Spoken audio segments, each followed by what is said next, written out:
Hello. Today I am going to explain an American supernatural horror film called Carrie. Spoilers ahead, watch out and take care. Margaret White is a deluded religious fanatic who thinks everything is sinful, especially if it is related to women, their bodies, and sex. In the opening scene, she is on her bloodied bed screaming in pain and asking God to forgive her sins. She is so unmindful of the real world that she thinks she is dying of cancer when in reality she is in labor. When the pain finally subsides, she looks in between her legs and freezes in shock to see a newborn girl. Margaret thinks that the infant is the result of the sin she committed with her former husband. She brings out a pair of scissors, getting ready to murder the baby, but cannot bring herself to do it. The little girl is later named Carrie. Over the years, Margaret forces her religious beliefs on Carrie and doesn't give her any freedom at all. She refrains her from making friends, talking to men, and doesn't let her go to school for most of her life. When Carrie turns 16, children's rights activists forcefully make Margaret let her daughter go to high school. However, because of her antisocial and introverted nature, Carrie is always made fun of. She never talks to anyone and stares in shock when girls show cleavage or couples kiss. The concept of dating is foreign to her. One day, while the students are playing water volleyball, Carrie accidentally hits the popular girl Sue in the head. Sue's friend, Chris, makes fun of Carrie and everyone laughs at her. After the class, they go to the shower room to change. Carrie. That's her first period while showering and starts to panic. She has never been taught about periods or anything that has to do with female anatomy. The blood running down her legs makes her think she is dying of an illness. She runs around, frantically asking the girls for help. Chris realizes that Carrie doesn't understand what menstruation is and makes fun of her. Soon all other girls join and throw tampons at her while filming her crying. Sue feels bad for Carrie but doesn't stop the girls, scared to be declared an outcast like her. They only stop when the gym teacher, Ms. Desjardins, arrives there. Carrie starts having a panic attack, screaming and crying even after the girls stop. To calm her down, the teacher slaps her in the face. As the girls walk away, Carrie stares at the light bulb in anger and it coincidentally shatters. When the principal is informed of the incident, he asks Ms. Desjardins to punish the bullies as she wishes. He also tells Carrie to calm down because they have called her mother. However, the thought of her mother finding out she got her periods makes her even more nervous. She hyperventilates and a water cooler in the room shatters mysteriously. Sometime later, Margaret comes to pick her daughter and sees Chris and her boyfriend making out. She doesn't want such influence around her daughter and prays to God to show the spoiled kids the correct path to life. On the way home, Carrie asks Margaret why she never taught her about menstruation, but Margaret doesn't answer. Before getting out of the car, a neighbor kid calls Carrie a weirdo. She looks at him and makes him fall off his bike. Similar strange things have been happening to her for the past few months and she doesn't know why. Inside the house, Margaret is banging her head against the wall, apologizing to God for creating her daughter who will someday sin as she sinned with her former husband. She even creates fake Bible verses to make Carrie believe that bleeding on a period is a sin and she has become a sinner.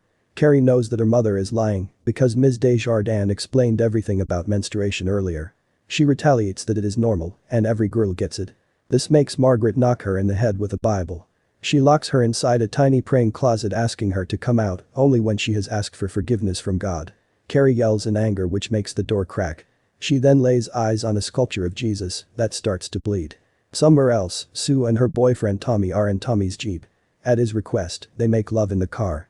After getting dressed, Sue tells him that she feels guilty for not helping Carrie in the shower room. Meanwhile, Chris is with her boyfriend Billy at her house. Unlike Sue, she shows no regret whatsoever, even though she was the one who initiated the bullying. To humiliate Carrie even more, she uploads the video of the incident on the internet. Back in the house, Margaret is calmly sewing clothes while singing songs. It is almost as if she has forgotten about what happened with her daughter earlier. She eventually lets Carrie out of the closet after confirming that she prayed to God. The next day at school, Ms. Desjardins gathers Chris, Sue, along with all the other girls who were involved. As a punishment, they will have to do suicide sprints for an hour for the rest of the week. Anyone who disobeys will be denied access to the upcoming prom. Chris calls the punishment bullshit and challenges Ms. Desjardins to make her stop from coming to prom. An enraged Ms. Desjardins suspends her and revokes her prom privileges. Chris protests and tries to rally the other girls to join her, but no one supports her, not even her best friend Sue. In the meantime, the entire school has watched a video of Carrie getting bullied. They make fun of her and even go as far as to spray graffiti on her locker that says, "Carrie White eats shit." Humiliated and filled with rage, she goes to the bathroom and concentrates on the mirror, which shatters because of her stare. Carrie finally begins to realize she has the power of psychokinesis, which means she can move objects and people using only her mind. To learn more about her power, she goes to the library and reads several books about psychokinesis.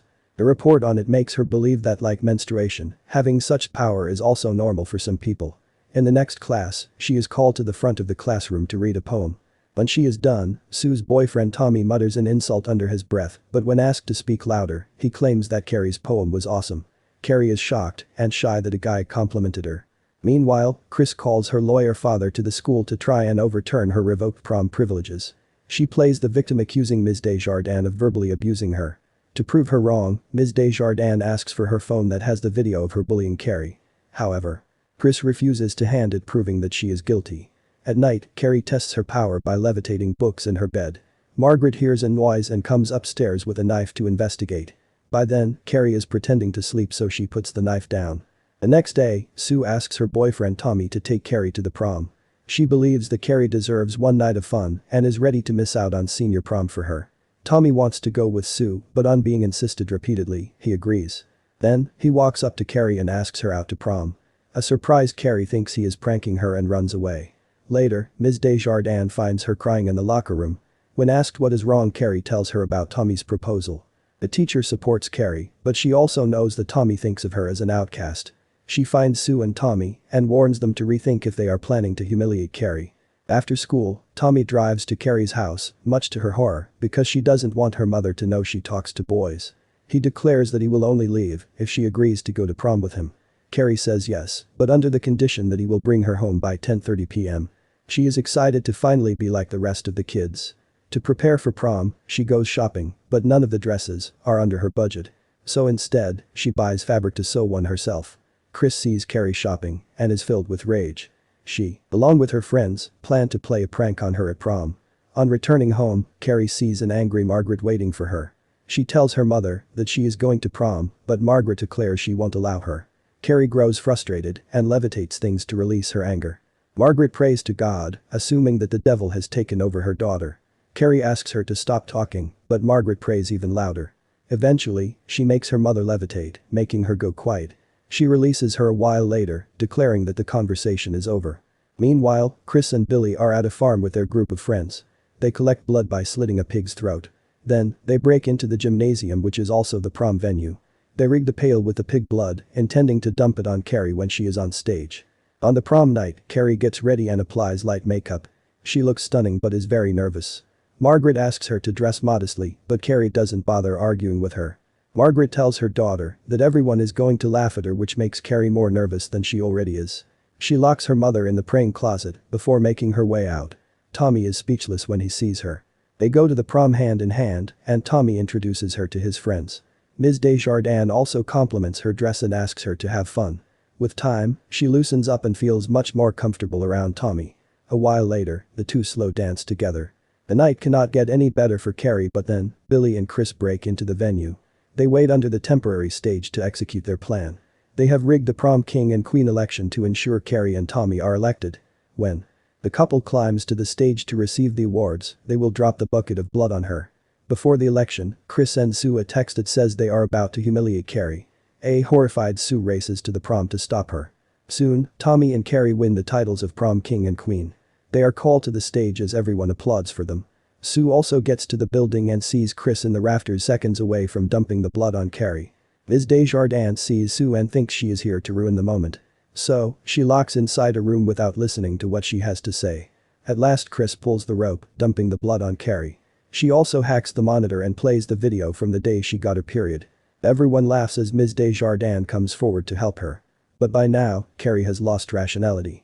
She pushes Ms. Desjardins back without touching her and everyone gasps. Seconds later, the pail falls on Tommy's head, killing him instantly. Carrie loses control of her power and pushes the crowd away with a single scream. Chris and Billy manage to escape and get in their car. However, when the others try to run outside, Carrie locks all the doors and windows. Next, she throws the tables and chairs at the crowd, killing them one by one. She also holds some girls to the ground, so they are killed after being trampled. The place lights on fire when she breaks the stage lights and electrical wires. She puts Ms. Desjardins safely on the stage and finishes off the rest of the crowd. She then flies outside looking for Billy and Chris. They drive away in their car, but are chased behind. Billy tries to run her over, but Carrie stops the car with her power, causing him to hit his head and die instantly. Chris tries to run over her again, but Carrie launches the vehicle into a gas station. She then watches as Chris dies slowly, stuck to the windshield. Following that, she goes home and notices her mother isn't in the praying closet. She bathes to clean off all the blood.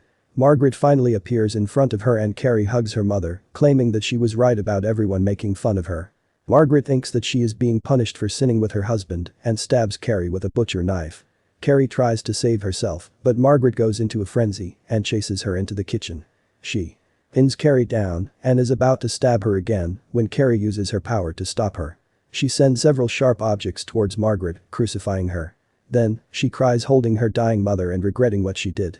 At last, she uses her power to destroy the house. Just then, Sue arrives at the house and tries to stop Carrie. She is about to kill her as well but halts after realizing Sue is pregnant. Carrie smiles and claims that it is a girl. She sends Sue outside to save her from the falling ceiling. Moments later, Margaret and Carrie die under the collapsing house. Some months later, Sue is in a hospital bed screaming in pain while giving birth. Suddenly a bloodied hand emerges from her and she wakes up realizing it is just a dream. Her mother comforts her as she hyperventilates, thinking that she is about to give birth to Carrie. Subscribe for more videos like this, turn on the notification, and leave a like to help the channel out.